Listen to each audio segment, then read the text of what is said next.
Kerfuffle are proud to present Julian O'Dell, a man with a plan.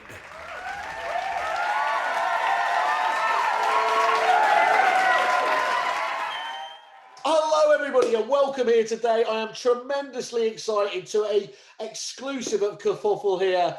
We have done it, haven't we, Julian? The two most sartorially brilliant dressed people in the industry have finally made the magic happen. The Thriller in Manila. Here we are. Look at this. Absolutely perfect. With your own catchphrase in the very top hand corner. Marvellous. Mr. Absolutely. Julian O'Dell, welcome here to the Kerfuffle platform. How the devil are you, sir? Thank you for having me, Mr. Whale. You're looking pretty in pink as always. I thought I'd try and blend in. So yeah, I'm good. I'm very, very good. Bunkered down at home as I have been now for 10 months. I'm broadcasting here today from Newcastle, as you can see. So I can see you've got your patio doors open. Yeah, very nice too. I'm any human interaction with anyone other than my wife is very welcome. So yeah, good to see you. Good to see you. Excellent. Well, I couldn't be happier. Obviously, we've known each other many years since you shamelessly beat me to a Supplier of the Year at Sunday Times, and Yeah. I've never stopped going on about it. It's on the wall, literally just over there. I can see it. I nearly hung it behind me. I thought that might upset you. I'll never forget the day there, Julian. There, Peter Fenwick. We got a bronze, silver. This is ours, Peter. This is ours. Get your jacket on. Julian O'Dell and TM. Anyway, well, look, if you can't beat them, join them, aren't you? And as I said, we're really couldn't be any more pleased, Julian, to be teaming up with you. Likewise. One of the real things I think we both have a commitment, obviously, to training and development, and you practiced and preached it, whereas I just kind of bullshit my way through a little bit. But the thing that I find a little bit frustrating in this industry is that there's a lot of people that talk the talk, isn't there? And we've spoke about this endlessly about how important training is and training and development and everything else, and simply. The actions don't match the words, do they? A lot of the time, and we have looked at the reasons why that happens. And actually, things like we're in the middle of lockdown. These are lockdown lessons we're looking at today. And at the very time, often you actually need to have your staff at the very best, pivoting with a new marketplace. Often that's the time when, really frustratingly, people drop the training budget and everything else. And I know you and I have had long conversations about this, and we've. Again, I suppose one of the ways we've had to innovate, as you mentioned, you've been doing this now digitally and via Zoom as we're doing now, is that, look, whatever way you used to look at it in the past, getting together in offices is a big commitment of time. It's, it can be expensive as well, just to get people out of the office and to travel and all the other things, other than your very worthy fee as well in terms of there. And actually, what we're trying to do today, as many people are, I think, is give people more access in a bit of a Netflixy style, aren't we, Julian, to make it more accessible when they need it, on whatever device they need it, and dealing with the issues of the day in a really topical and updated fashion. Yeah, that's spot on, and I think it's really interesting when you back in the day, I used to go to many conferences as you did yourself, and it was interesting the sort of plethora of stalls. It was all about, it seemed to be all about tech and gadgetry and software and, all that sort of hard sort of stuff, and very little about skill development. And I think it's quite interesting that a number of companies that I've interacted with in the property world are guilty of huge investments in the tech side of things, but which obviously is essential and creates opportunities, but then they don't train the staff to handle those opportunities and turn them into business. And I think it's there's a famous quote by a guy called Will Rogers who said, if companies spent the same amount of money on improving their services as they did on advertising them, then they wouldn't have to advertise them. And I think that's a really interesting quote, because my experience as a grumpy old man these days, whether it be remotely or in person, is the service I receive in all sorts of sectors is disappointing and not what I would expect. But the interesting thing is, those companies involved have spent huge amounts of money hooking me in the first place, and then the actual experience, because of the human beings that interact with me, is substandard. So I won't go back, and I think unfortunately there's a lot of that in estate agency. So yeah, we've I'm not sure I like the word pivot. I think I'm a bit old for pivoting. I put me back out if I do too much of that. But yeah, we're now delivering high quality training via Zoom predominantly, and it's going down fantastically well. I have to say, it's more flexible, it's cheaper, because people, as you rightly say, haven't got to hire conference rooms, that staff haven't got to drive or get trains to places, and a lot of it they can record and re-watch or watch for the first time at a time that suits them. And of course, you know, as we may mention at some point, we've worked together with Kerfuffle to start to create a library of resources that that I think are going to will tick a lot of boxes on the training side of things. Yeah, very exciting. And the main one, of course, Julian, it's not just the chosen few who are sent along to the training session.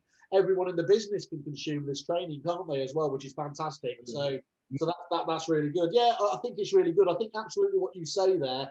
You know, people do judge, and it's not just judging against competitor agents, is it? Actually, you're being judged a bit against customer service just in general out there. So if somebody in a different sector is actually delivering something well, and you let that down just by not answering the phone or not dealing with it in a sprightly fashion, then that's an issue. And I think the key thing for me is it's almost like there's no second chances these days, isn't there? You know, you really need to take that, seize that moment, deal with it there and then, because otherwise they're just not coming back. Well, you know, one of the again, cliches are cliches for a reason. They're cliches because they've been around and stood the test of time. And one of the classic training cliches is you never get a second chance to make a first impression. Everyone will have heard that before. That's nothing new, but it's true. And the bottom line is, if you don't deal with somebody in the right way, and you know, let's talk about the real nuts and bolts of estate agency. Stock is where it begins and ends, and it's all very well attracting inquiries, etc. But if I played you some of the calls that we've been hearing over the last 12 months in lockdown and out of lockdown, where customers have been dealt with in such a haphazard, shoddy fashion. I mean, the classics are things like you know, fee inquiries, for example, a potential vendor phoning in saying how much you charge for selling. Well, a great agent will turn that into a valuation. In fact, a great agent will turn that into a valuation where perhaps they're the only agent to be called out because they handle that fee inquiry in such a brilliant fashion.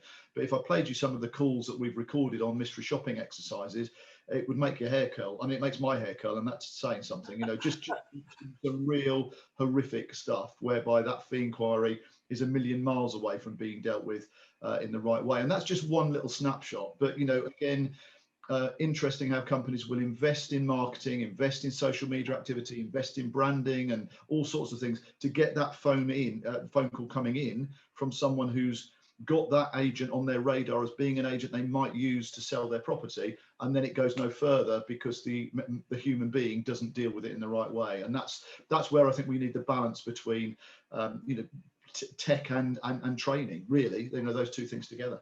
Yeah, spot on. I mean, well, I couldn't agree with any more of that.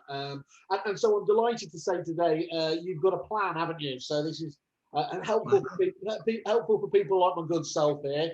You've summarised what you feel is really a series of steps, best practice to help you out. And it's fair to say we're looking at this now in this, what are we, in the third lockdown period. But actually, this is just good. A lot of this is just great best practice anyway, isn't it, in terms of... Entirely, yeah. I mean, again, obviously things are different in a lockdown scenario in the way certain things are done. That's completely understandable. But best practice is best practice. And what we've done, and we actually piloted this quietly in the first lockdown, just with a handful of selected clients, the concept of having this plan. And it's quite neat and tidy having this plan, because the plan is 4 things which begin with the letters PLAN. You know, life doesn't always work out as neatly and tidily as that sometimes, but the plan is PLAN, plan, and that helps agents remember what those 4 points are, and then obviously to put them into practice. So we did it under the radar. You know, there were a number of people came out in the first lockdown to tell agents how to run their business, and I sort of sat back and played a bit of a waiting game, because I thought, well, I haven't got a big enough ego to tell agents how to run their business in a pandemic, because actually I've never been in one, and yes, I've run an estate agency, was a partner of an award-winning estate agency for many years, but I hadn't worked in a pandemic, and I didn't have the ego to stand there or sit there and say this is what you should be doing. So I kind of spoke to clients quietly and kept my powder dry to an extent. But now I think we've learned lots of lessons, and thankfully the points that we covered in the plan, the very first version of the plan, I've had great feedback from our client firms who said, yeah, it got them through that very difficult period last year, and the things that they did then, they're still doing to make them successful now. So as ever, this plan has evolved, and it's valid for, you know, today, but no doubt it will evolve as the weeks and months go by, and it's something that, you know, agents can add to or tweak as they go. But yeah, 4 component parts: and they are protect, Yep. lead, assess, and new techniques and new practices. So protect, lead, assess, new techniques, new practice, PLAN. And that's basically what I wanted to talk about today, really, in kind of that order, you know. Well, first things first, of course, as you said, on the ego point, don't worry, I've got that baton. I'll run with that. Quite happy to tell people how to run their business after having no experience myself. Secondly, it passes the Simon Whale test because I can remember plan. Sometimes you come up with these acronyms or whatever they're called, aren't they? And it's harder to remember the actual thing than it is to come up with it. But it's very simple, very concise. But obviously, we had a brief conversation about it beforehand, but this is the first time I'm hearing it, so if you don't mind me just quizzing you on a couple of the things, so let's kick off with a P then, shall we? Getting a big blockbusters there. I was going to say, I'll have a P, please, Bob. Okay. So protect. What do we mean by protect? Well, there's a number of things you need to protect, obviously, and some of these are more obvious than others. But you've got to protect your existing stock. You've got to protect your sales pipeline. You've got to protect your customers and clients and your staff, of course, and you've got to protect, ultimately, dare I say, the NHS by doing certain things and having social responsibility. I think it's fair to say it's been really interesting seeing the probably furore, if that's not too strong a word, that's been created around that initial poll that was done late last week and tripping over into this week, that 67% of agents were against opening during the lockdown period. And it was a massive poll as well, wasn't it? I mean, it was genuinely thousands of a few people said, as you said, it was about 2/3, 1/3. But a few wags, as they always are in the comments on Pi, sort of said, yeah, the 1/3 was the business owners, but everything else. But I thought that was really enlightening, and we are seeing a number of agents, aren't we, who are actually starting to mimic. Let's face it, we've had a great get out of jail card and have had a great run at this to be given a special dispensation. But actually, what you're starting to see now, I think, is a few agents matching and mirroring the public's reticence, concerns, health fears, let's be honest, to try and just say, look, for the moment, we're not doing anything. I think it's shifted. I mean, I think there were an awful lot of people that were demanding a lockdown before the lockdown was announced. And I think that's very different to previous scenarios. And certainly on an anecdotal basis, I mean, I'm hearing every single day, literally every single day, more people that I know in my sphere of influence who've got COVID. And just yesterday, I was running the third day of a 3-day Stars of Tomorrow induction course. There were 10 delegates on that course on Zoom. The course started on Tuesday with 2 of them having COVID. And they soldiered on. And on the third day, I got an email from another member of the group who said, I'm really sorry, I'm going to have to leave at 3 o'clock if that's okay. I've got to go and get tested. I had some hospital treatment on Monday, and the nurse that treated me has now been tested positive for COVID. So I've had a call from the hospital to go in and get tested. And that's just one little microcosm of 10 people. 3 of them, I think the test almost certainly was going to be positive because she was already starting to show a couple of symptoms. So friends, relatives, acquaintances, what have you. So it's a strange world out there. But bottom line is, I think there is a series of steps you can take to protect your business. Base camp 1, speak to all your vendors and speak to them not just on the basis of just some sort of blasé chat. Just have a focused conversation about how they feel about lockdown, how they feel about their moving plans, what their intentions are. I think the goal here is to make sure that they see that you're on board with them, that you're still there. A lot of the public, I was talking to a couple of agents this morning, a lot of the public don't know that we're open as an industry. That it's not necessarily something, we obviously know that because we're involved in it, but a lot of the public don't know that. So just to get on the phone, talk to people in an empathetic way. How do they feel about it? How are the kids now they're back at home again, and all of that sort of stuff.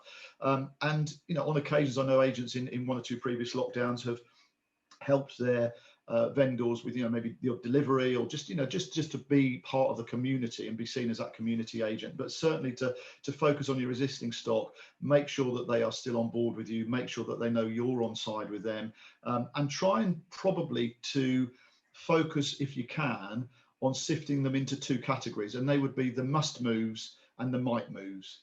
And frankly, right now, what I would be doing would be absolutely focusing on the must move people, because there are still people there who are going to be saying, sod COVID, sod the pandemic, whatever else, we've got to move for whatever reason. And it's though you will have vendors, of course you'll have vendors on your books who are entirely committed, but you will have less committed vendors. And at the moment, they're probably bunkering down. You've got to check, of course, their attitude to viewings as well. Yeah. And explain to them your COVID procedures to put them at ease. Just, I think, keep that group of people. Without stock, we are nothing. You know, the first rule of estate agency is if you've got the right stock, the buyers and tenants will find you. And so that's base camp one. Obviously on sales, you know, sales is your forthcoming income. Your S2C pipeline is critical. And again, it only, you know, think about the public out there. It only takes one little whisper for somebody at work to be furloughed, or to hear that someone in another department's been made redundant, or there's a whisper of redundancies. It only takes one person to change their mind within a chain of four, and all four of that chain is kaput. So again, I think being all over your sales like a rash, micromanaging your sales pipeline, talking to solicitors, what are their protocols going to be during lockdown? You know, what is their manpower like? Are they business as usual? Are they working from home? Are they turning business away because they can't cope? You know, and making sure that obviously we've got the right solicitors doing the right things, agreeing deadlines with all parties, and pushing forward, because the last thing you need is a collapsing pipeline. And of course, one of the things from lockdown 1.0 I was quite interested and gratified to hear was that actually proportionately the amount of sales that collapsed was actually surprisingly small. Yeah, did you? I presume you heard that on a wider basis, did you? Yeah, very much so. And as you said, I was stunned that it wasn't worse than it was actually. Yeah, me too. I mean, if you'd asked me to put some money on it, I'd have gone. It would have been well above average. But you know, actually, people seem to sort of take it in their stride and deal with it, agents and customers and clients. So hopefully that'll happen this time. But I think certainly your stock, just make sure that they are genuine sales, that they're holding together, and that you're nursing them through. In terms of your staff, I mean, again, it was quite interesting going back to that survey. And you're absolutely right in what you say, that there were one or two observations that, oh, well, obviously the 67% are staff and the 29% are business owners. I don't think it's as cut and dried as that. I've certainly spoken to several business owners who feel uncomfortable about trading in lockdown, and I'm sure there's plenty of staff who are very happy that they're working and agree that they should be carrying on business as usual.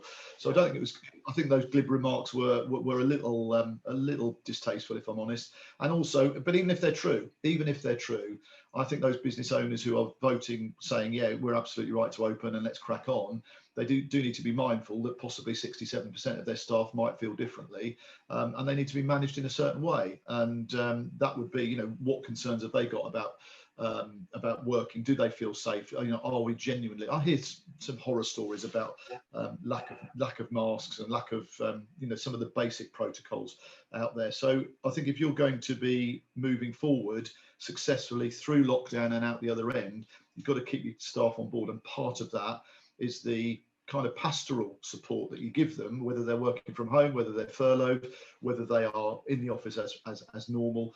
They need that support. And again, a number of business owners kind of forgot the furloughed staff in the first wave. They were obviously... It led very much to a them and us kind of thing going on, didn't it? There was frustrations from the staff that were working, that there's the perception that there were some people sat at home doing nothing. There was the people who were sat at home saying, well, why wasn't I one of the chosen few to be back there? And it led to sometimes a bit of angst, didn't it? In many. It did. It absolutely did. And I think, you know, from that perspective, as far as I know, there is absolutely no issue whatsoever. For example, with furloughed staff doing things like training. You know, for example, they're not allowed to work as such. But, and again, I don't want to turn this into some sort of you know, cheap advertorial, but there are training opportunities out there for furloughed staff, whether it be through the Kerfuffle videos that are being launched in due course, or whether it be through whatever other mechanism you use. But they need to be kept motivated, they need to be kept focused. And I think, you know, daily meetings with staff is something that the best business owners are doing. Again, it might be on Zoom, it might be, you know, a mix of the two, but certainly daily team meetings to keep everyone involved. Those furloughed staff, yes, you know, I mean, again, somebody said, oh, they'll just sit at home and eat Wotsits and watch Netflix. Well, you know, in my experience, yeah, okay, maybe one or two of them will do that, but some of them are sitting there fretting about their future, worrying about paying their mortgage, you know, and all that, and how long this furlough issue is going to go on for, and, you know, whether they'll have a job at the end of it, and all of that sort of stuff. So I think we mustn't lose sight It tells you a And lot, also, Julian, doesn't it? It tells you what those staff are doing as well, probably more than any other metrics. You know, when they're in the office, of course, they're all apparently busy. But as you just said there, yeah, if somebody's off watching Jeremy Kyle, if it was still on, you know, you kind of get that. Those people are asking if they could be doing anything. That's showing the commitment to the business and giving you a lot of clues there, isn't it? And I think absolutely, you're quite yeah, right absolutely. in terms of you've got choices really, because whenever we get back, those staff when they come back, they're either going to come back ring rusty, aren't they? Because they're literally going to, you know, been out of it for so long, it's going to take time to pick up rhythm, or they're going to be ring ready and have picked up some new skills and everything else, and just you know, helped out with the training to just improve their, you know, their self development. Yeah, absolutely. And I think, you know, again, so there's things you could do with furloughed staff to keep them motivated and focused and develop. There's things you could do with the working from home guys, if that's what, you know, some of your staff are working from home at this particular stage. Again, obviously they need to be managed in a certain way, managed from a distance, but again, a daily team meeting, a minimum daily team meeting, I would suggest, with clear objectives. And a lot of it's about, you know, behaviours and practices, not necessarily results, but, you know, obviously things like how many calls they can make, can they do this, that, and the other. We'll come on to some of those ideas, but I think you've got to be very careful how you manage people. And I know somebody very well who got a job with an estate agent, lettings and property management department of the estate agent, and was employed on a certain basis. But within a week, things changed, and they changed the job role to him having to go and do 8 property inspections typically every single weekday, back to back, 5 days a week. Now he left that job, and he left that job partly because his role changed and it wasn't what he thought it was going to be. But actually, when it came down to it, he lives with his 88-year-old mother, and he felt that actually what he was being asked to do was just an absolute recipe for disaster. However careful he was, and however careful the tenants might be. Now, to me, you know, again, there's a management responsibility there. Is any landlord in the current scenario really going to mind if you phone them up and say, look, just to let you know, we're not going to be doing the inspection this month, we're going to leave it a few weeks, we have spoken to the tenant, everything's okay? You know, is any landlord going to say, well, I demand that you go and do an inspection? You know, I can't see that. So that member of staff felt jeopardized and walked. You know, they left. So that company has now lost an employee as a result of the way they manage it. Now, you know, people watching this might say that, you know, the staff should have just bitten the bullet and got on with it. That's up to you how you see that. But it's just an example of a scenario where I think, you know, we've got to be mindful that these staff are human beings. They've got issues themselves and concerns, and we've got to be careful about that. Tell you what I've been amazed at, because I would have thought, in me doing my COD psychology, that people would double down and be really, really conservative and just be hugely thankful for having a job. Actually, talking to the recruiters, they really are taking stock at the moment and are quite happy to walk, you know, and really take. I suppose that's what something like this does, doesn't it? It says, is this really what I want to be doing? Is this the company that I want to be working with? And is essentially, is this the day-to-day stuff have you just highlighted I want to be undertaking? I mean, it was well reported in the early stages of the first lockdown that you know, certain bigger companies managed their staff in a certain way, and others did things in a different way. And you know, no names, no pack drill. It's, you know, it's all well documented. But and I think that pays off in the longer term. Yeah. It was also interesting when we came out of lockdown and furloughed staff were invited back to work, because again, one of the things about again, we'll come on to this, but one of the things under the A stage of the plan, the assessment, is that this does give you an opportunity as a business owner to truly assess, when you get back to normal, who are your key players and why are they your key players. And what was interesting about that in previous lockdowns was a number of business owners were saying to me that if you'd asked them to create a pecking order of their most important staff prior to this whole COVID stuff going on, they would have had a certain list in their mind. And then after lockdown, that list was very different because of the attitude to work and the attitude to returning to work and all sorts of stuff related to that. And also who was essential to the business and, you know, the roles they performed, et cetera, et cetera. So that's been quite an interesting development, I think. Just on that essential point as well, is clearly we've bounced back, we've come back to a, you know, one of the best markets in years. Well, I don't know, I can't remember whether it was 5 or 10 years. But what's fascinating about that is everybody's been doing more with less, haven't they? By definition, I mean, if you've got furloughed staff, that means the other people, as you were talking about it there, the essential ones, have picked up the slack, and bloody hell, how have they delivered? Now, there is an argument that some of those might be burning themselves out a little bit, and that's a separate matter there, isn't it? But as you said, it really does give you and show you who the key players are, and I think that the old Pareto principle, isn't it?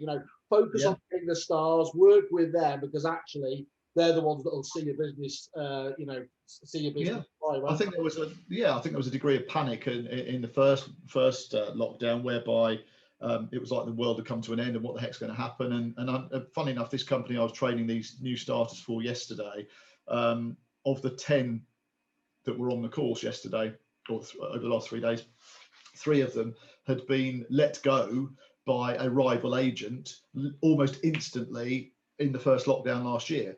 And of course, that company that let them go then rapidly regretted doing so, because once we were allowed back to trade again in May, obviously the market took off, and they've had to frantically re-recruit. So, again, sometimes I think we take panic measures, and maybe we just need to think about those staff and the longer term in terms of how we manage them. So that's protecting the staff, protecting customers and clients. It's not for me to tell people what to do in terms of COVID procedures, et cetera. They're all well documented. In fact, there's been quite an interesting article today on Property Industry Eye about government guidance. So that's pretty well reported. But I think it's important, as far as customers and clients are concerned, for you to make sure you broadcast to them what you are doing, and have make sure they know that you are COVID secure. Make sure they know that you're community minded and that you are socially responsible and all those sorts of things. Because I think you can win actually some business that way. I do think that if there are people say to me, oh yeah, but the other agents in town are still doing this, and they're not doing virtual viewings, they're just getting people around willy-nilly, etc. But there is an underlying message here that if you're taking social and corporate responsibility and the way you go about conducting your business, that can be a winner in the longer term. I think, particularly, God forbid, if evidence starts to come to the fore that a willy-nilly viewing from a sloppy agent ended with somebody getting COVID. That would be a disaster.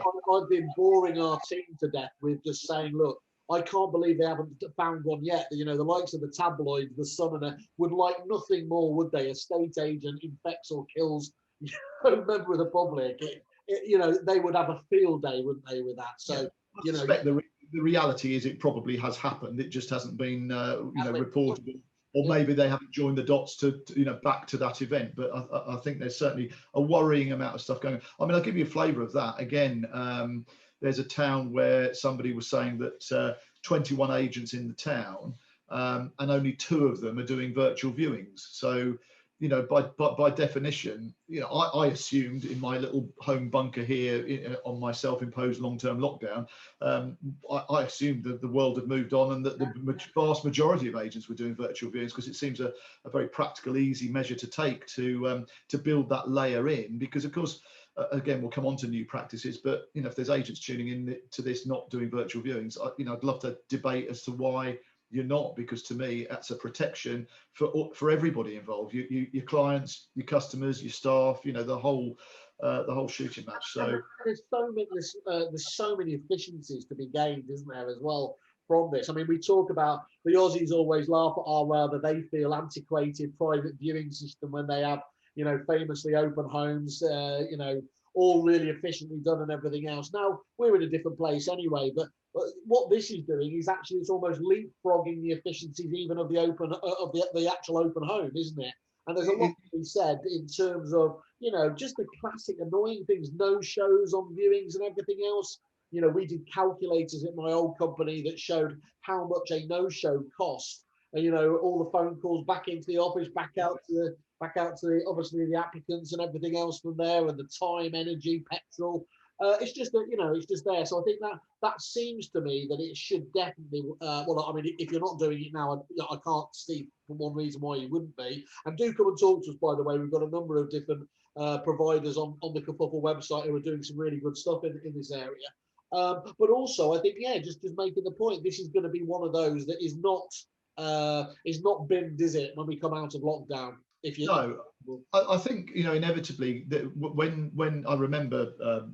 I'm old enough, sadly, to remember the '88 crash and the difficulty of the early '90s, and also obviously the '07, '08 challenges, because I was a partner then of Thomas Morris, and we came through that storm. And what it does, you know, from a positive point of view, is it turns your mind makes you focus very closely on your business, and best practices that get you through those periods are inevitably best practices that will still absolutely help you fly when the market turns in your favor. So all of the stuff that agents have done during 2020 and early 2021 will be things I suspect they'll embrace. I'll give you another example of that, funny enough, I was just about to mention. And again, it's quite, I do allow myself a wry smile, because one of the bedrocks, I believe, of a great estate agency business is the ability to invest your time with the right people in the right situations. Again, as a man of a certain age, I recognise that time is your most precious commodity, and it's something you should invest rather than give to people. And unfortunately, we are in a business and an industry where there's an awful lot of time wasted. But you can control your time investment by qualifying people to a really high standard. And I've been banging on about this for years, and a lot of my clients have, you know, embraced ideas that I've trained them in over years, and seen the inevitable benefits.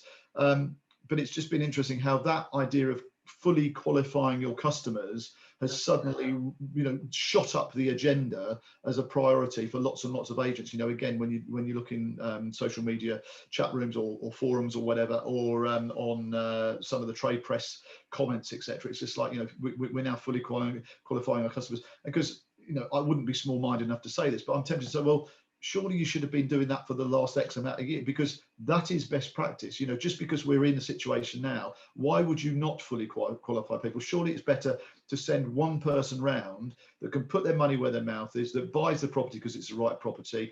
And isn't that a better job than throwing 20 people willy-nilly? You know, forgetting COVID, just in general terms, is that not better time management, better practice, etc., etc.? So of course, inevitably, the barometer I have as to one of the things that helps me fully understand what my clients' needs, what my clients' training needs are, is the way they're coming to me and saying, we need training on this, we need training on this. So they tell me, and applicant qualification, exceptional applicant qualification, is right up there, and it's probably the most in-demand subject that I'm training almost every day now. But it's not new. But it's new to a surprisingly and scarily big number of agents who haven't adopted those principles before. And we talk about I think some of those videos, you're touching on these aspects, aren't you, that you've done for us? Very much so. So that's great. Yeah, excellent. I mean, and obviously it's no surprise there, is it? But relationship sales is one of the most powerful methodologies there is, isn't there? In terms of it, if one thing comes across, empathy is you know, breeds trust. And trust leads to, you know, to deals being done, doesn't it? Ultimately, at the end of the day. I mean, it's, you know, I know it's real Janet and John stuff, Simon. But the fact is, if you suggest a course of action to a client or customer and they trust you, they will at the very least consider that course of action. If they don't trust you, then they'll just think you're saying something to them that suits your agenda rather than theirs. So, for example, you know, I think again, when I talk about full qualification of applicants, the need to speak to a financial advisor or some proof of funds from that buyer is right up the top of the list of priorities now. And you know, again, it probably always should have been, in my view, but it's suddenly become something that agents think, oh, but actually perhaps we ought to do this.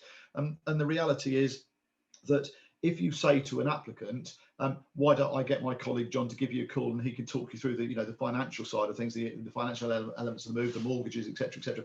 If they trust you, they'll probably say yes. If they don't trust you, they're going to think, well, no, you're just trying to twist my arm to flog me a mortgage, and I'm not interested. So again, trust is right up there as a key issue. And can I ask just a basic question actually about training overall in agencies? You'll be talking and doing digital sessions with many of these businesses. But when the agency owners want to actually train their own staff, what's the methodology there? Is role playing is quite often, it takes people outside of their comfort zone. But is that one of the most effective ways of doing this sort of stuff? Or it depends on the training need. Without getting too sort of precious about purist training, it all starts with what the training need is and what you're trying to get them to be able to do that they currently don't do. So you look at their entry behaviour and what you want their exit behaviour to be, and that will inevitably be something along the lines of you'll be looking to influence, I guess in most cases, either their knowledge their skills or their attitude, or a blend of all three. That's what you're trying to do. Because if they're not, for example, qualifying applicants correctly, that could be down to knowledge because they don't know how to do it, and whatever. It could be down to skills that they kind of know what they should be getting, but they don't have the skills to do it. Or it could be attitude, which is, oh, actually, I can't be asked, or I don't really see the point, or I've got by so far without doing it, so what the heck. Or it could be a blend of all those three things. So the starting point is, where are they now? Where do I want to get to? And role play, actually, despite the fact that everyone sort of goes into it, not everyone, but lots of people go into a cold sweat when you say let's do a role play. My belief, and again, sorry to throw these sort of sound bites at you, but they're so ingrained in my DNA now. One of my favorite quotes is, the more you sweat in practice, the less you bleed in battle. So, in other words, what do the best sports people do? They practice. So in the heat of battle, they are absolutely on top of their game and getting the results they're looking for. So, yeah. I thought that was a Prince Andrew quote there. Yeah. I can't remember. It may well have been. May well have been here. Yeah, so I think that's absolutely true. Like you say, I go into sort of spasms when I'm made to do role play. But I think that's personal development, isn't it? By definition, taking yourself out of your comfort zone is where is where you learn. Yeah, I mean, going way back in the day when I learned to become a trainer, I had to role play running training sessions. And what I found personally was the first 2 minutes, you're like, oh my God, I feel entirely uncomfortable. And there's a video camera and people watching me. But within 2 minutes, 3 minutes, you're into autopilot, you're into that kind of, it feels as real as it can feel, and you relax into it. And my God, it's a great learning curve, because when you then watch yourself back or listen to yourself back or get feedback from people, that's how you learn. And let's be honest, a role play, back in the normal world, I used to coach a lot of valuers, and in physical terms, I still train them online, but I used to do it in physical terms. And we'd go around empty properties, and it wouldn't always go that well. They'd mess up, but hey ho, didn't matter. Didn't cost the company any money. They didn't lose a fee. They didn't lose an instruction. Far better to screw it up with me just coaching them, and then go out the next day and do a real one to the right standard and win the business. So yeah, role play is a part of the process, definitely. And should those be, on the whole, the feedback you're giving, should they be? I've heard some people who say try and focus on the positive more than the negative, because I mean, you've obviously got to correct bad habits as they were there. But one of the things, I can't remember who it was I was talking to, but they were talking about actually get them to identify their own bad habits, and you pick up on the really positive things. So actually they don't mind then those role play sessions in future. Yeah, I mean, the classic coach's question, of course, is how did you think that went? That's your starting point. A vast majority of individuals will come back with where it went wrong because they're not stupid and they're grown-ups, and they've already identified that they messed up a particular part of the role play or whatever. And of course, if they own it and admit to it themselves, and it's already on their radar, you can then talk about that and how you can turn it into a strength. So again, the classic management / coaching technique is the old praise sandwich, where you start with the positives and then you look at the constructive criticism and finish on the positive. That's pretty well worn as a technique, but it stands as the test of time. So yeah, I think you've always got to deliver any criticism embraced within positives, and they will always be positive. So that's protect. I mean, we're chucking a lot of stuff out there, but the L is the lead. And again, some of the things we talked about would bleed into that. So the idea of managing your staff in the right way, the idea of regular meetings, etc. I think once you've got your strategy clear for the next few weeks or months in terms of how you're going to run your business in lockdown, whether it's changed at all, obviously it could just be that you're carrying on as you were, but whatever the situation is, whether you're going to furlough people, have some of them working from home, a number of companies now are having sort of two teams, a work from home team and a office team, and maybe occasionally swapping them over and keeping it fresh like that. But whatever you're doing, I think the key to it as a leader is to be in the trenches with the guys, and obviously to communicate with them so they know exactly what's going on, because the last thing you want is those guys taking their eye off the ball and thinking, are we okay? I would be sharing with them what you need to do as a absolute bare minimum in terms of figures. Yes, we've had a make hay while the sun shines scenario for a good few months now. Will that continue as the stamp duty holiday comes to an end? Will it continue, assuming it does come to an end, will it continue afterwards? Again, I'm old enough to remember the double Mirus scenario back in 1988, where the Chancellor at the time said, buy a house by this date and you get 2 lots of tax relief. So everybody charged to be in by the end of August. The office I was running at the time sold 42 properties compared to a typical average of 10 or a dozen.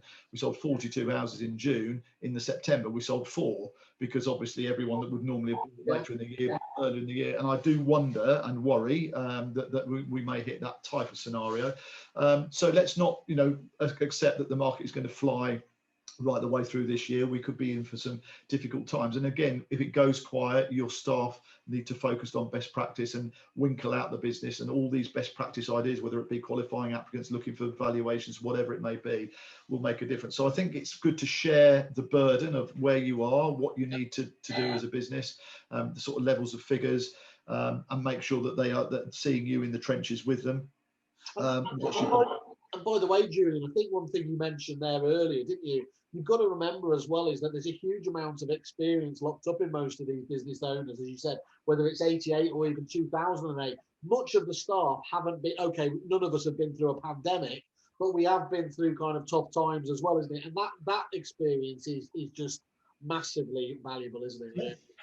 It is, absolutely. And we'll get through, the best companies will get through this period, even if the market does take a significant turn for the worst, and even if the pandemic continues longer than we hope it does, companies will come out the other end, because there's some great companies out there. But it is doing the basics. And as a leader, I think the absolute essential element of being a leader of people is, well, it's a huge subject, and we do a whole load of training on that in it. But one of the key lessons, I think, is that you lead by example, whether you intend to or not. That's a key management lesson. So whatever atmosphere you're creating, whatever mood you're in, that people are feeding off that. So I think you need to stay positive. I think you need to be giving positive messages out there, and obviously, as we said, collective team meetings to keep the team motivated. The other thing I would remind you of is what I call the management cycle, which I think you need to be on 24/7. It is not a mode of transport. The management cycle is 3 stages: plan, monitor, check, plan, monitor, check, plan, monitor, check. And you should be on that cycle the whole time you're being a manager. So for example, in simple terms, it could be as simple as, let's have a morning meeting every day, which is our planning bit. Let's review in the day, you as the manager reviewing in the day, during the day, that's your monitoring. And at the end of the day, let's check in and make sure, we've got to where we. Now that's particularly relevant, I think, for in a branch, but it's as relevant, if not more so, for those working from home, because obviously you're not there seeing what they're doing on a day-to-day basis. And that plan and monitor and check cycle, lots of managers go wrong with that, because they do a bit of planning, they dish things out to people, but they then don't monitor and don't check. And that brings me to the third rule of leadership that I would really make sure that you adhere to during this time, which is that people do what you inspect, not what you expect. And obviously from that perspective, make sure that not sitting over their shoulder like Big Brother, but if you want these people to, if you want to get the best out of them when you're issuing them stuff to do, don't expect them to do it, because that'll catch you out.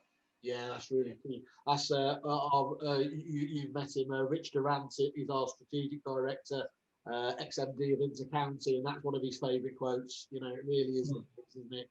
And it's the old, measure. If you can't measure it, you can't manage it, isn't it? It's the same flip side of the coin, isn't it? Essentially, there. And I think it's really important as well in setting clear expectations, isn't it? As well. So, there's only one thing more dangerous than a business with no kind of targets or KPIs, and that's the one that goes the other scale and has too many, doesn't it? So there is a Goldilocks zone for this sort of thing, isn't there?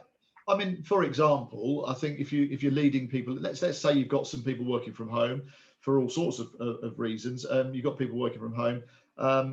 Again, you hear slightly, perhaps slightly jaded and cynical people say, well, they're going to sit, as we said earlier on, sit and watch Netflix and blah blah blah. Well, in my experience, that's down to the manager to manage them in a way that means they haven't got a chance to sit and watch Netflix and eat crisp. In other words, you may not measure them in this particular period of time on results per se, because it's difficult to know where the market's going to be going. And already I'm hearing, even 3 days into lockdown, I'm hearing that it's got a lot quieter. I was speaking to an agent just before we started this meeting, Simon, who based down in Kent, whose quote to me was, "We can't buy a valuation at the moment. It's just sudden, and that is a sudden thing. You know, there it's an active office." And now again, that's Kent, and no doubt people tuning into this from Leeds or Cornwall might find it entirely differently. But I'm just sensing there's that downturn there, and I think.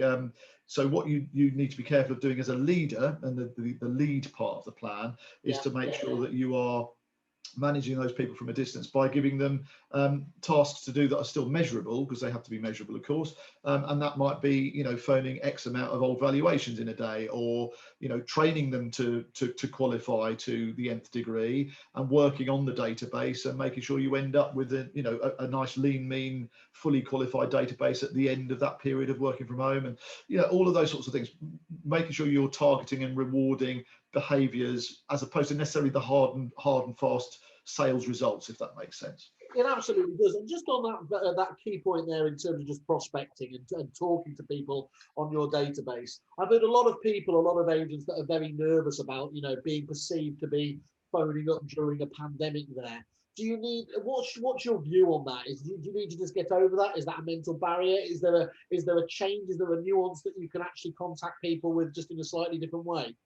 Are you talking about applicants, or talking which group are you talking about? Prospecting for potential vendors, basically. Okay. So you've got a huge variety of people then within that group of prospective vendors, which would include old valuations. It would include former instructions that came off the market without selling for whatever reason. It would include local people with houses to sell who are on your applicant database, and all sorts of others, you know, within that you've got connections with.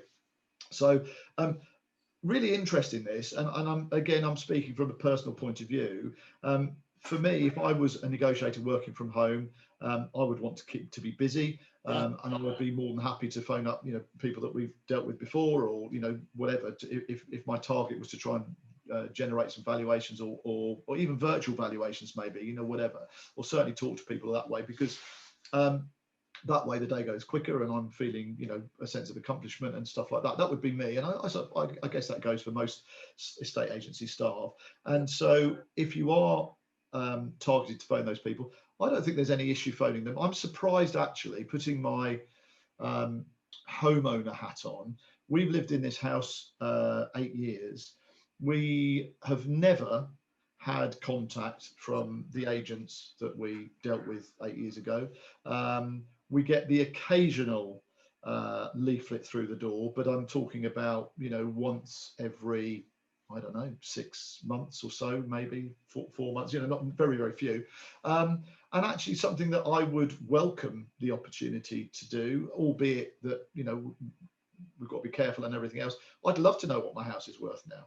Yeah, I've got a suspicion there, Julian. I think it's a bit like the scary house that the kids are scared to go in, isn't it? You're essentially the bogeyman in terms of that's the fella that does all of the mystery shopping.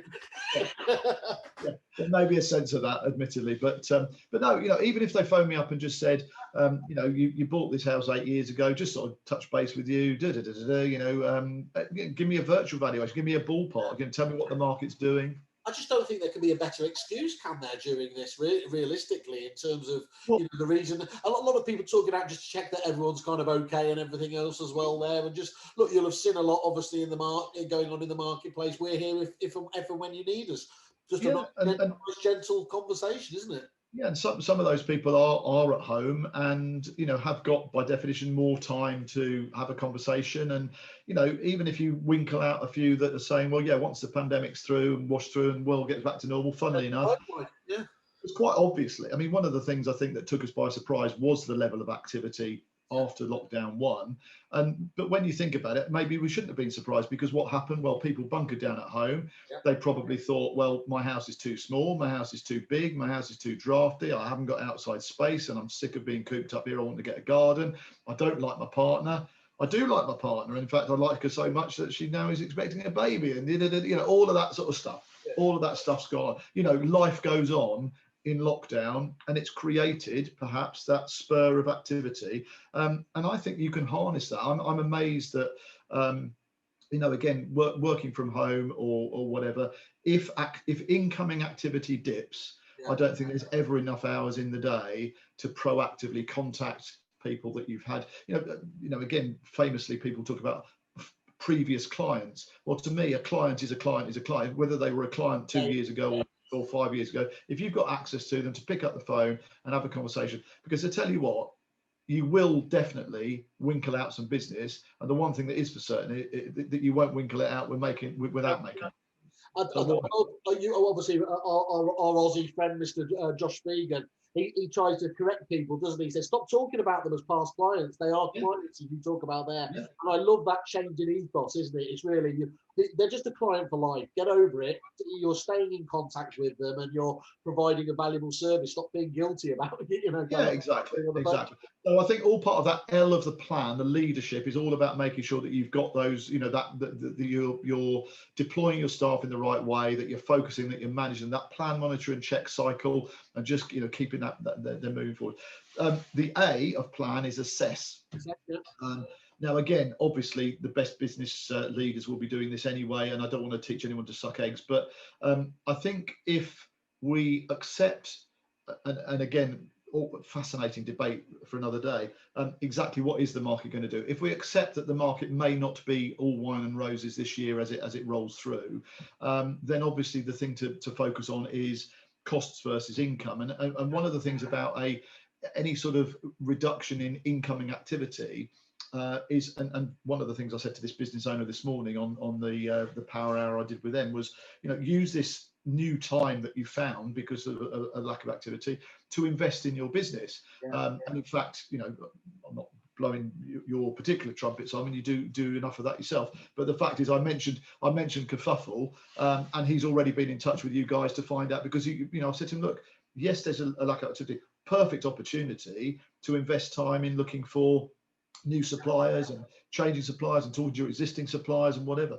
You've actually got the luxury of some time, guess what, to manage your business. I think it's fascinating, isn't it? Look, no one could have predicted it, but what better time was there in that first lockdown to do something like a website project? Ordinarily you're trying to fit in these big projects, aren't you, around just 9 to 5 normal business days.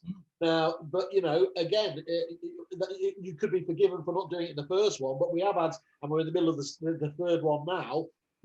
Do take this time and see. I know, look, it's not the gift we expected, is it? But actually, you can take advantage of this, because when we get back into it normal, you're not going to get a break, are you, again?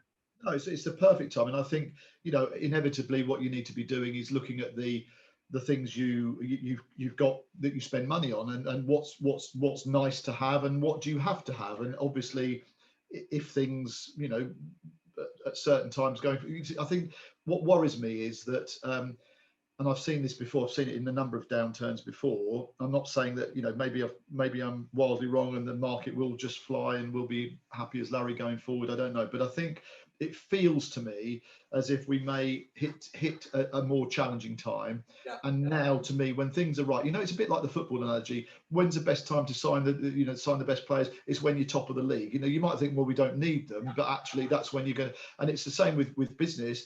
When things are going really well, what's the best time to look at your costs, etc. That's to start looking at it then, so that you can make decisions ahead of the curve. That's what helped us as an estate agency through the 08-09 debacle, and we came through unscathed. That's fascinating, actually. Just going back to that first lockdown, here had been me, as you said, shouting to the hilltops, as I always do, about getting control of your supplier tech stack and all the rest of it, and there, and you can make great money saving and everything else by looking at that efficiently. Stop holding on to suppliers that actually you're not really getting best value for. In the middle of it seems like a long time ago, in the middle of the Boris bounce back in January, plenty of people were saying, that's absolutely fantastic, Simon, I haven't got the time.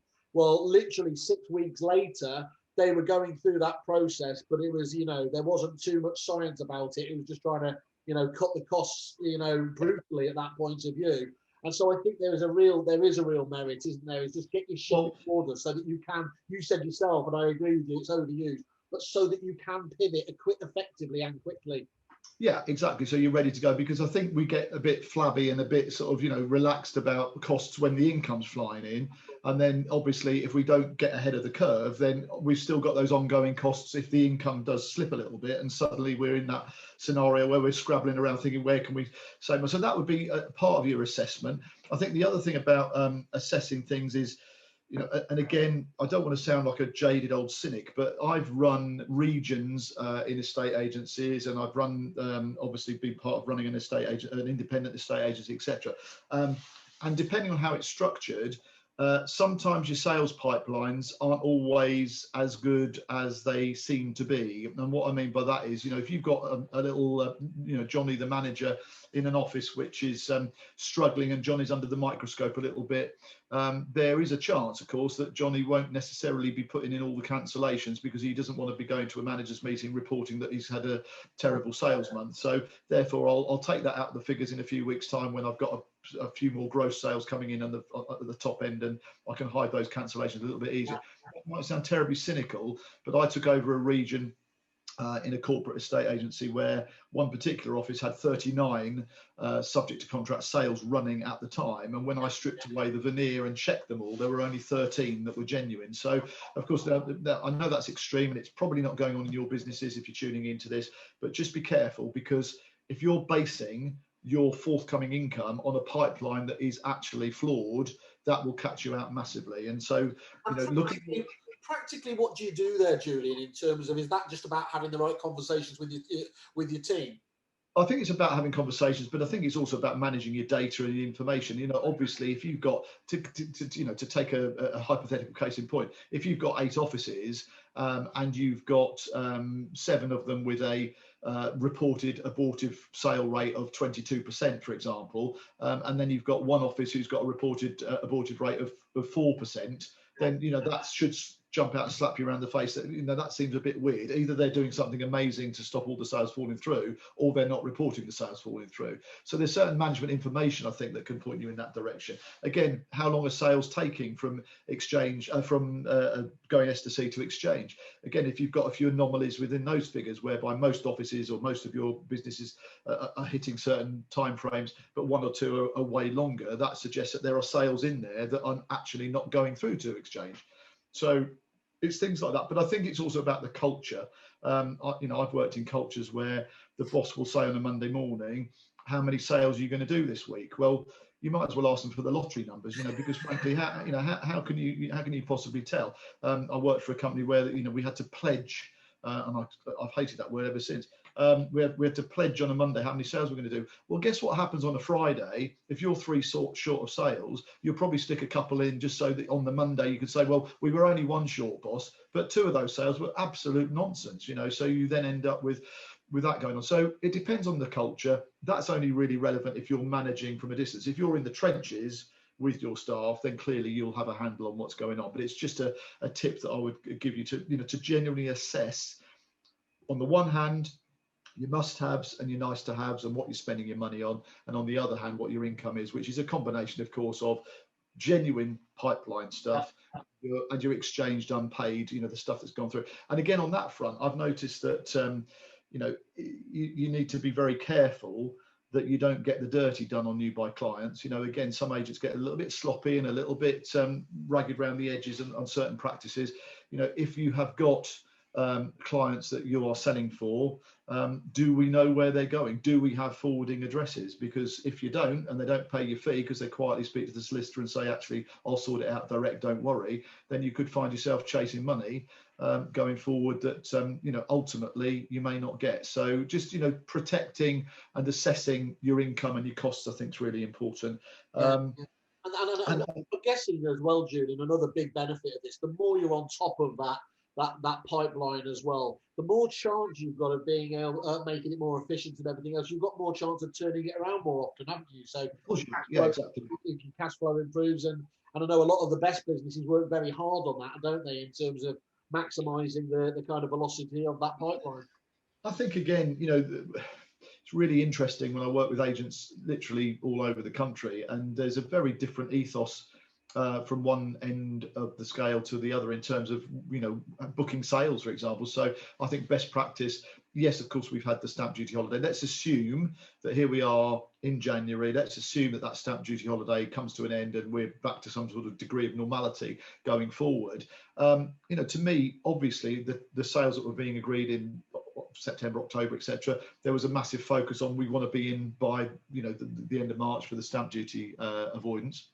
But going forward, I think it's best practice at the outset when you agree a sale to talk to people at that stage about timeframes, to talk to people at that stage about, you know, desired exchange dates and completion dates, because at that point everybody loves each other and everyone's, you know, happy to discuss that and be flexible. If you just throw sales at solicitors without a target date, then you can see that they'll just let it bumble along, and especially if they, you know, are working at a slower rate because of the COVID scenario, then solicitors won't treat your sales with any urgency, and that's when you'll be on the back foot 6 weeks down the line when you're trying to hang on to a first-time buyer who desperately wanted to be in within a certain time. And the vendor didn't know that because nobody thought to nail that down at the beginning. So again, assessing the quality of the sales in terms of is everyone on board and moving forward at the same pace, you know, all of that stuff I think makes a difference to the amount of sales that go through, without a doubt. The other assessment element, just to remind you, because I'm conscious that we're talking about lots of stuff, but we're talking about this plan, protect, lead, assess, and new practices. The other element of assess I just wanted to draw attention to was, again, and I did touch on this earlier on, is assessing staff and assessing their strengths and weaknesses, assessing who are your key players, what you're going to do with them, how you're going to deploy them, and going forward, what you're going to do with them as well. Because, you know, at the end of the day, it's a glib remark that lots of business owners make, which is, oh, you know, our staff are our most important resource. Well, you know, you need to back that up with action and make sure you are investing time in them and assessing where their strengths and weaknesses are, and turning their strengths into greater strengths and turning their weaknesses or addressing their weaknesses as well. So that's part of that assessment, I think, as well. Yeah, I think that was it on assessment. I think the only other thing you should constantly assess is what general government support is out there for your business. And, you know, again, that's far too stodgy a subject to talk about here. But, you know, obviously there may be, depending on the size of your business and etc., there may be some support that you can continue to take advantage of. And I think that's part of the assessment on an ongoing basis. Excellent, perfect. And then the final part of the plan is the N, isn't it? Yeah, the N. The N is for new practices. You know, fairly obviously, it's always good to move forward and change the way you're doing things and what have you.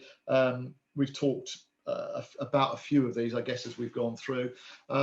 Virtual viewings, again, not everyone's a fan of those, but I think they're a hugely important part of the process now, a time saver, a quality control element, etc., etc. Nobody, again, I'm sure I'll be shot down in flames and somebody will pipe up and tell me they're different.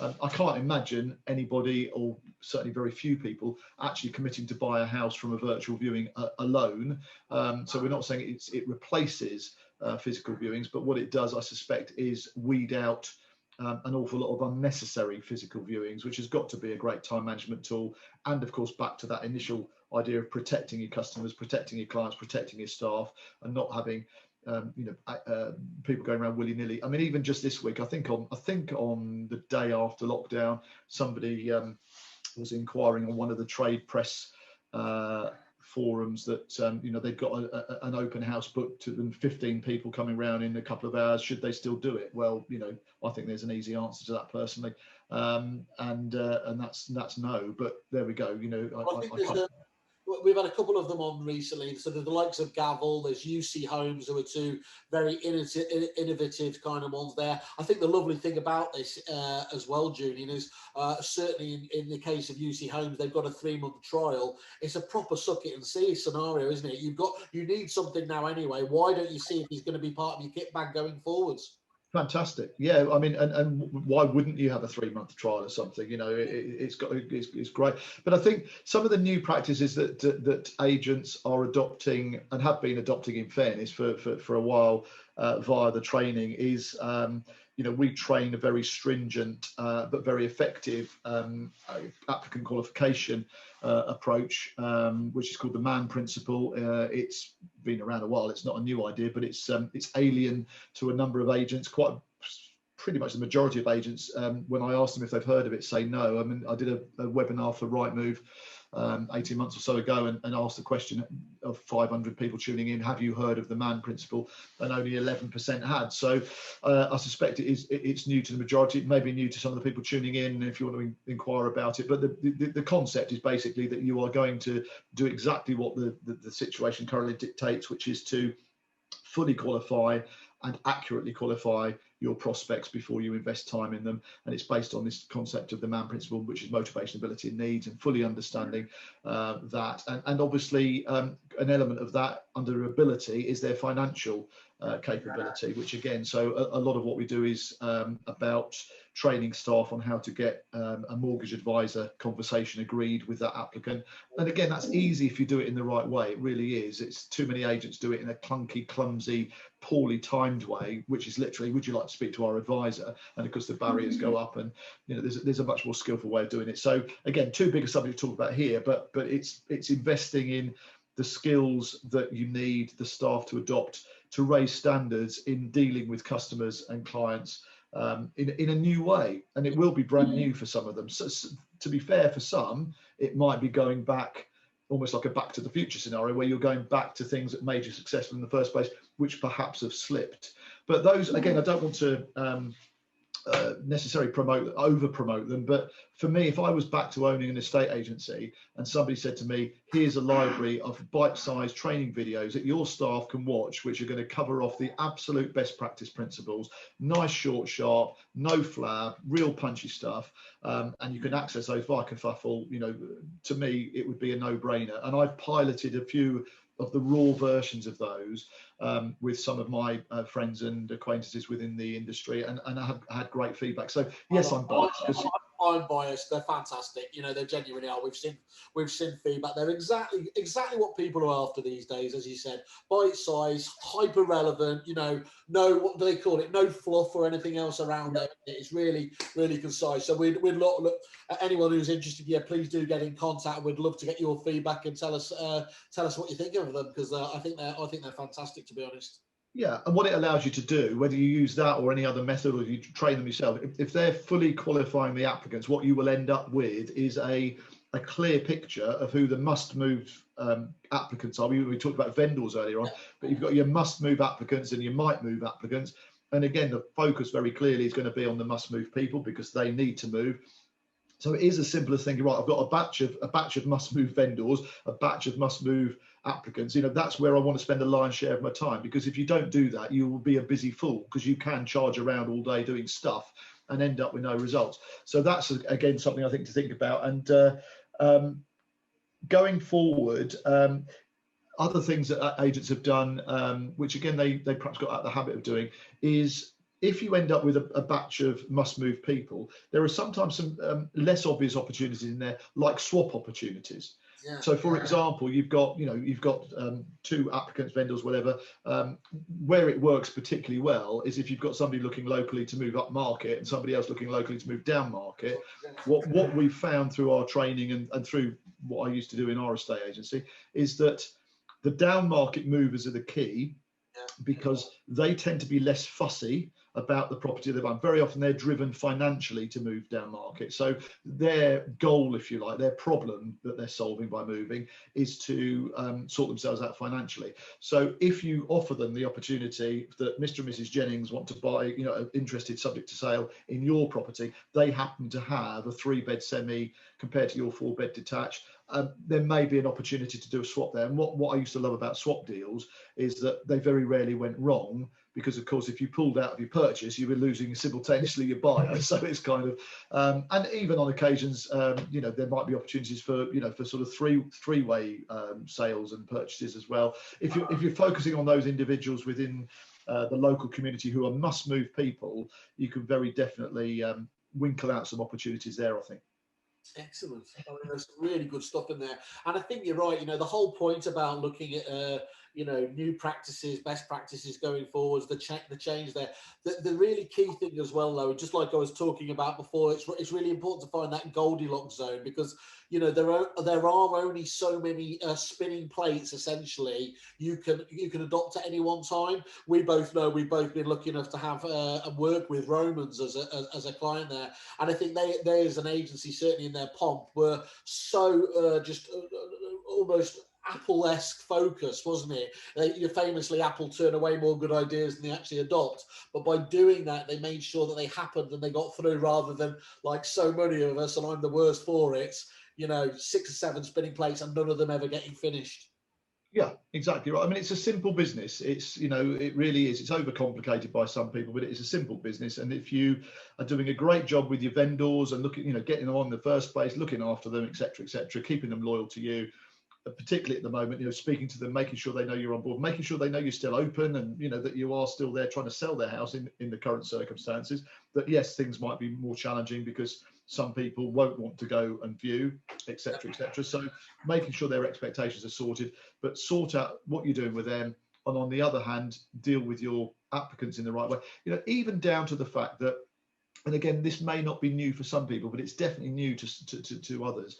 Do you really know the bottom line of each vendor? So you've got your must-move vendors. Yeah. Have you said to them, look, if I were in the current scenario, which may last, we may have a 6-week lockdown or 6-month lockdown, who the heck knows, but if I were to find a cash buyer that could go ahead quickly and buy your property, what do you think your bottom line might be for someone like that? And really truly understanding that yes, the house is on the market at X, but if you presented them with an absolutely fantastic hot buyer, they would be flexible to the tune of Y.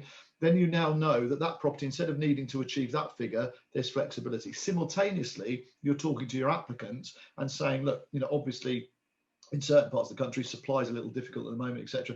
If I were to find something for you and it ticked all your boxes, what do you think the very most you'd be prepared to go to would be? Because, by the way, that's a very different figure to what's your budget or how much do you want to spend. So understanding what I used to call the stretch to figure. Yeah. Suddenly you've got an applicant on your books looking up to this figure and a vendor on the market at this. But by asking those 2 questions, suddenly you've got that scenario, and there's a deal that you've created just by proper practice and best practice, and maybe a new way or new questions that you factored into your approach. Again, I don't want to preach to converted. I know some of the agents I train are doing that already, but it's just something to think about, because it's about making business happen. Excellent, and being proactive about it, isn't it? That's the key point to it. Absolutely fantastic, Julie. So we've got plan, haven't we? So a really nice, easy to implement, although there's nothing intrinsically difficult in there, is there? But you do need to just have the regiment to sit down and make sure you follow it. That's the key to all of these things, isn't it? Turning them into habits, isn't it? Well, I think the best things in life are simple, aren't they? Much like you and myself, Simon. But it's got the name. Yeah, we don't overcomplicate things at Marvelous Training Solutions. As I say, I think estate agents is a simple business. I think it's still inherently a people business.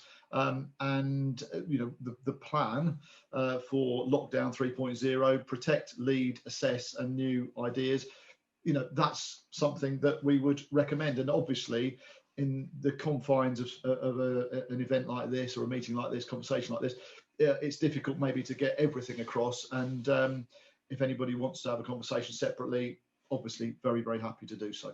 Absolutely great. Well, look, what a fantastic sort of structure you've given there, people, right at the start of the year to do it. As we've said, great for lockdown there, but this can be implemented anytime, can't it? And carried out there. So I think that, well, to use your phrase, marvellous, obviously, absolutely fantastic feedback. Once again, I just want to say, obviously, very, very excited working with you, and I encourage everyone to get in contact and talk. Obviously, the great man himself is available for gigs, as I always talk about. He's the James Brown of training. You're still here in a Zoom form, aren't you? And as he said, and we've got the digital now, so there's no excuse at all, is there, Julian, for one of the others, obviously, to be able to have training for not just yourself these days, but all your staff. And that's what I think is most exciting about it. Yeah, absolutely. We cover everything. So yeah, anybody that feels they have any training needs, we will be able to deliver some form of solution, without a doubt. Fantastic. Well, as I said, absolutely great. Thanks very much for looking so resplendent today. Absolutely gold dust in there to be talking about. We'll look forward to some more of these over the coming weeks and months. Thank you, Julian. Yeah, top man. Thanks for your time, Simon. Nice to see you. And just go for a dip in the sea and enjoy your afternoon. Cheers, matey. Thank you. Cheers. That was Julian O'Dell, our man with a plan. Tune in next time, Kerfufflers.